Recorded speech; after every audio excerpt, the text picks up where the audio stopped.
shirkadda Putin Marines oo ah shirkad cusub isla markaana ka shaqeyn doonto soo saaridda kalluunka iyo iibgeyntiisuba saldhigeedana uu noqon doono dalka Jamhuuriyadda Somaliland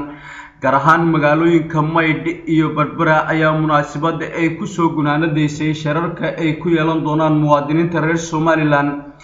ee ku dhaqan dalka boqortooyada Saudi Arabia ayaa waxay xalay ka dhacday magaalada Jidda ee dalka Sacuudiga munaasabadaasi oo si weyn loo soo agaasimay isla markaana ay ka soo qayb galeen muwaadiniinta reer Somaliland ee iyagu jecel in ay share ku yeeshaan shirkadda Putin Marines iyadoo halkaasi uu warbixin dheer oo ku saabsan saamiga ay bixinayso shirkadda iyo shuruudaha looga baahan yahay qofka jecel in uu ka mid noqdo shirkadaasi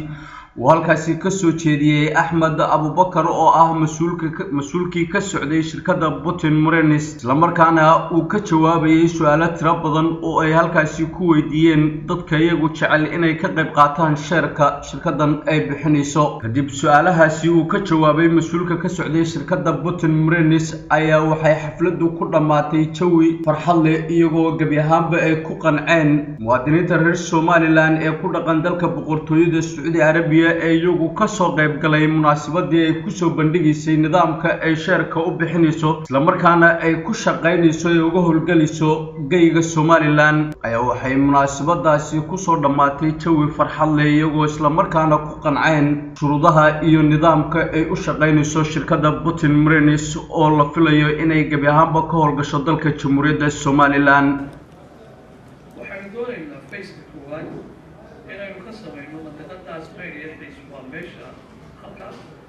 why Maydh baa halkan dambe iman doonta iyo Berbera waxaynu doonaynaa inuu meel insha Allah port iyo distribution ah waana meesha headquarterka weyn insha Allah noqonayo sababtoo ah logistically waa meel wadnaha waddanka oo dhan isku xiri karta talabaad waxay leedahay dekada caalamiya waxay leedahay oo kale facilities kale sida airport caalamiya waana easy to waddanka intiisa kale haddaad doonayso inaad bari ama galbeedka wadana you can easily come dariiq ma jiro waxaanu isticmaalaynaa waa badda haddii la yidhaha waayo marka ka soo baxa bari wuxuu imanayaa Berbera about 16 hours time sidii loo calculate gareeyey marka kalluunkuna isagoo fresh ah baynu doonaynaa inaynu iibino 6 cishana waa haysanaa inuu marka si fiican loo process gareeyo wasiilada caalamka ku galo waa 6 days Soomaalida kuwaad marka laga soo qaado halkaas ee la keeno Berbera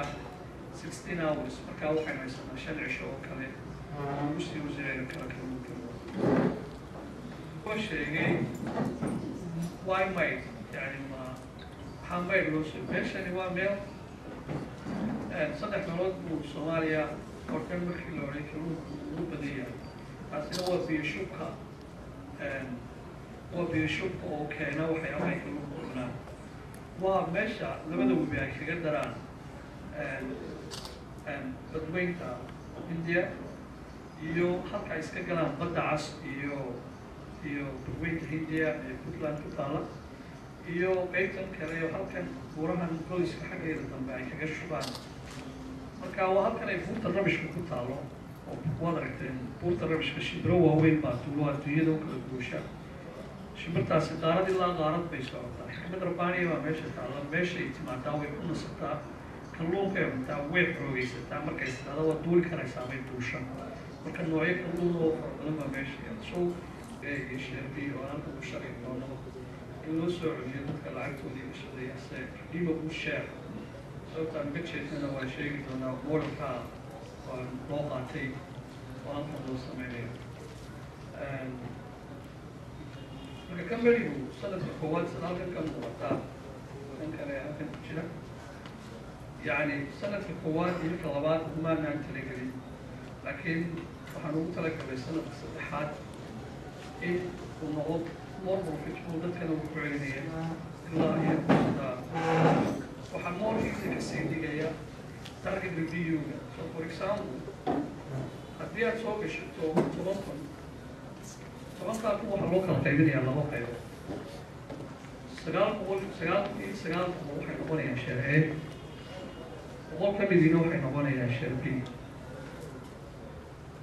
marka baa 10000 way marka tan ayaa u soo socday waxaan soo dhaafay kuwii hore 10000 bay سنة كلابات تأسوا سنة كجوا سنة كلابات وزيرو ويروح بروفيتون تدخل غير عملنا مجلس سنة كسدحال إن شاء الله 4,950 أنه conservative financial target كي إيجينا أيام دوري نايرة أفريقيا يسيال قبل يبنتون قفكي تبقى بوك الشلي من وعي إنه كل رانو قفكي بوك الشلي من رانو هذا واحد لا هاي أفريقيا يو شلي $9 أيام بوسر ما ها عليه سؤال هاي تذكر بدني فهمان محاضر ضيق صدح لسنة الأخرى خدتينا ينظام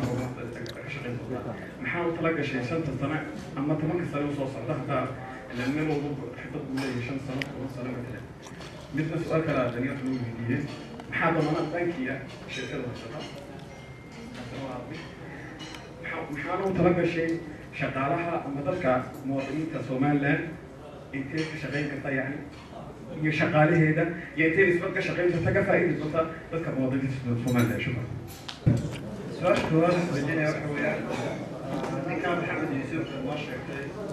حدنا سؤال شباب وحوي نظام السؤال على واحد الشعب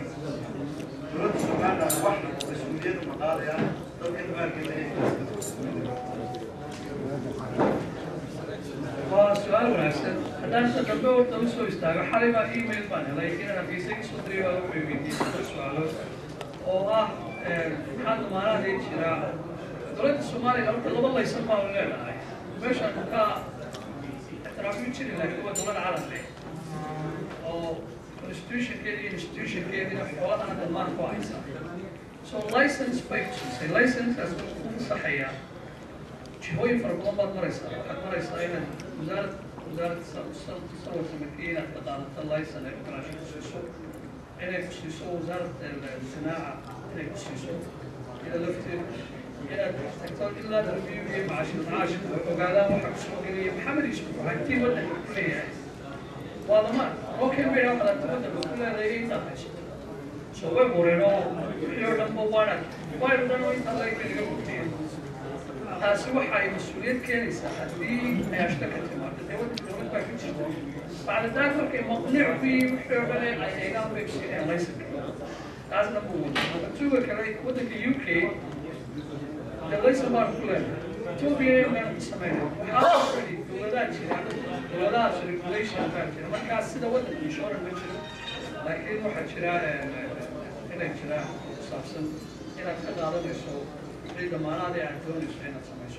عبد الرزاق دعالي تلفزيون كقرن كجمهورية الصوماليلاند جدة السعودية العربية.